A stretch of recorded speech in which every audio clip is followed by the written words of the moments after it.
BJP কিবা oxygen produce কৰা machine নেকি? তেখেতসকলৰ নিচিনা ব্যক্তিৰ কাৰণে হয়তো এইবিলাকে ৰাজনীতি বুলি ভাবে।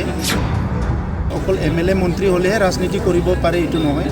আজি বিজেপি দলত কেইজনে এমপি মন্ত্ৰী হৈছে, বাকীখিনি কি কৰি আছে?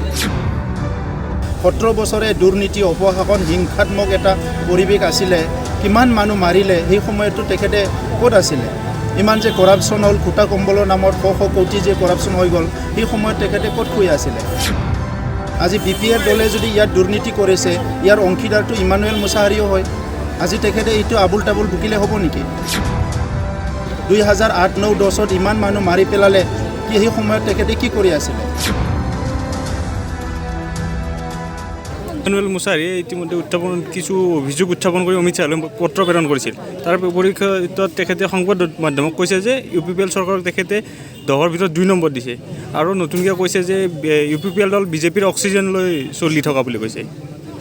পৃথিৱীত যিমান মানুহ জীৱ জন্তু জীয়াই আছে, চবেই অক্সিজেন লৈয়ে জীয়াই আছে। বিজেপি কিবা অক্সিজেন প্ৰডিউচ কৰা মেচিন নেকি? বিজেপি হ'ল এটা ৰাষ্ট্ৰীয় দল। বিশ্বৰ ভিতৰত সৰ্ববৃহৎ ৰাজনীতি দলটো হ'ল বিজেপি দল।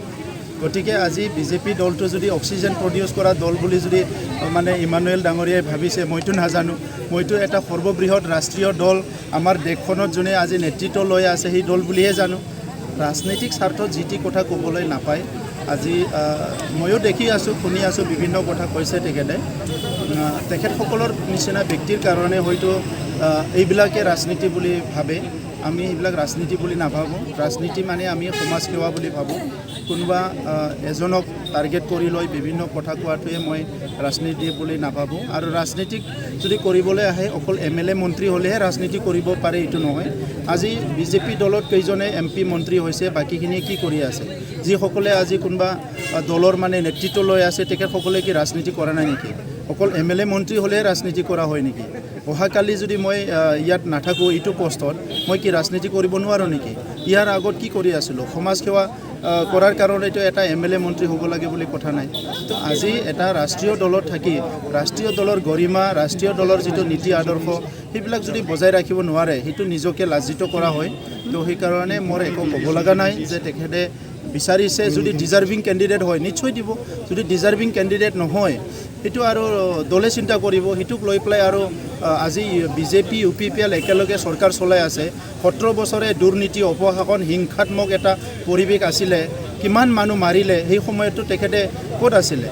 ইমান যে কৰাপশ্যন হ'ল, খুটা কম্বলৰ নামত শ কোটি যে কৰাপশ্যন হৈ গ'ল, সেই সময়ত তেখেতে ক'ত শুই আছিলে? সেই দলৰেতো সম্পাদক আছিলে। আজি BPR দলে যদি ইয়াত দুৰ্নীতি কৰিছে, ইয়াৰ অংশীদাৰটো ইমানুৱেল মুছাহাৰীও হয়। আজি তেখেতে এইটো আবুল তাবুল বুকিলে হ'ব নেকি? এই সময়ত কিয় মুখত খোপা দি আছিলে?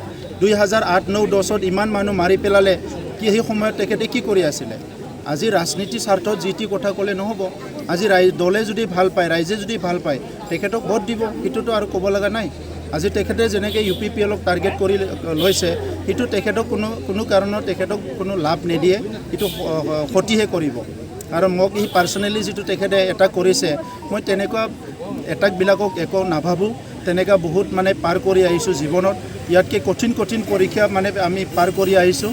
আৰু সমাজ সেৱাৰ একমাত্ৰ স্বাৰ্থত সমাজক ভাল পাওঁ, সমাজক মৰম কৰোঁ, সমাজৰ কাৰণে কিবা কৰিম বুলি এটা আশা আছে বা চিন্তা আছে, সেইকাৰণে আজি কাম কৰি আছোঁ। গতিকে আমাৰ ৰাজনীতিৰ উদ্দেশ্য, আমাৰ ৰাজনীতিৰ কৰ্মত তেনেকুৱা ব্যক্তিবিলাকৰ এই আবুল তাবুল বোকাবিলাকৰ কোনো প্ৰয়োজনীয়তা নাই।